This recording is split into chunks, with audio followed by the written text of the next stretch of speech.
Assalamualaikum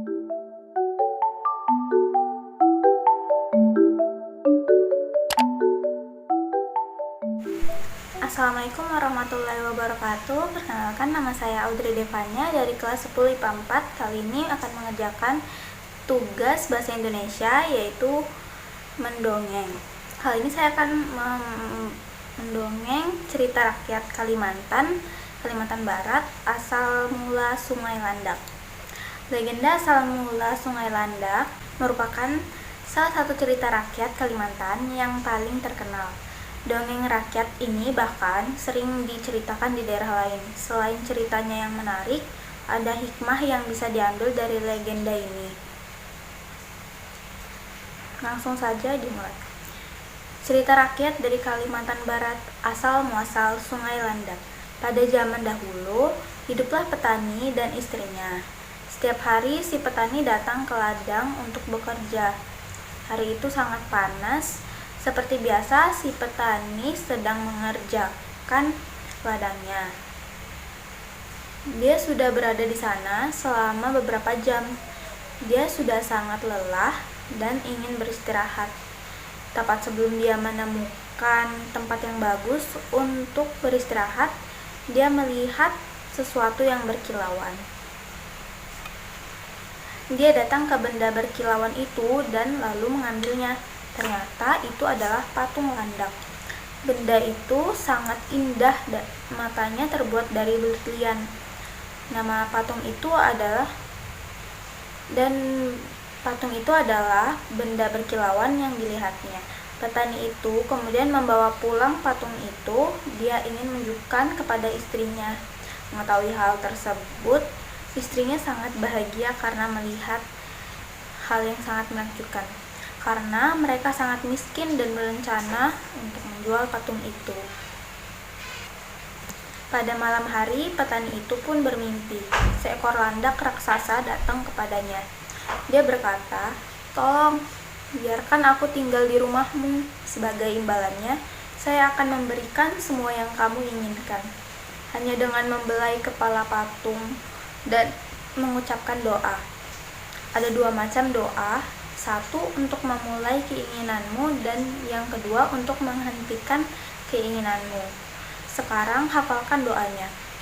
Kemudian petani itu memberitahu istrinya tentang mimpinya dan mereka benar-benar ingin membuktikannya. Lalu petani itu perlahan membelai kepala patung itu dan dia mengucapkan doa dan meminta beras. Tiba-tiba, hal ajaib telah terjadi. Beras keluar dari mulut patung. Beras terus keluar dari mulut patung. Petani itu segera mengucapkan doa untuk menghentikannya. Lalu, itu pun berhasil. Beras kemudian berhenti keluar dari mulut patung. Lalu, petani menyebutkan hal-hal lain. Mereka meminta perhiasan dan barang-barang lain. Lalu dia meminta perhiasan dan barang-barang lain yang sangat mereka butuhkan. Hanya saat petani dan istrinya menjadi sangat kaya. Kemudian mereka membagikan materi kepada mereka dengan para tetangganya. Namun ternyata ada satu tetangga yang sangat iri. Dia sebenarnya pencuri. Dia ingin tahu bagaimana petani miskin itu menjadi sangat kaya raya. Suatu hari si tetangga mengintip di atas rumah petani. Dia pun tahu doa untuk meminta benda tersebut. Setelah pencuri tahu rahasia itu, dia mencuri patung landak ajaib tersebut. Dia segera mengambilnya dan lari. Kemudian hingga di satu tempat, dia sangat lelah karena berlari dan sangat haus. Dia ingin mengambil air dari patung itu. Dia pun mengucapkan doa yang dia ingat, yang dia ketahui. Lalu keinginannya menjadi kenyataan. Air keluar dari mulut patung itu. Kemudian pencuri itu sangat senang. Dia minum dan minum air.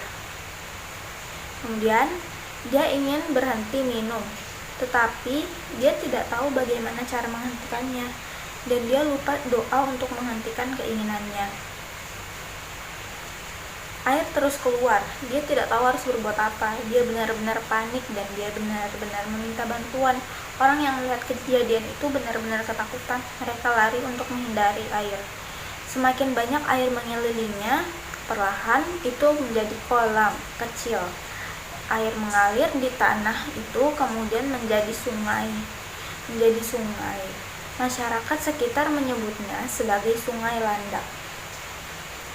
Oke, jadi sekian ceritanya sudah selesai, dan di cerita ini kami dapat mengambil pesan moral, yaitu asal mula Sungai Landak adalah jangan pernah iri dengan kesuksesan orang lain, karena kita harus tetap berusaha sekuat tenaga untuk mencapai apa yang kita inginkan.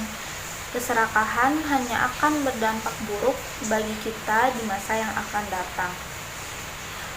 Baik, terima kasih sudah mendengarkan dongeng yang saya bacakan. Semoga bermanfaat. Wassalamualaikum warahmatullahi wabarakatuh, dan maaf kalau ada kesalahan.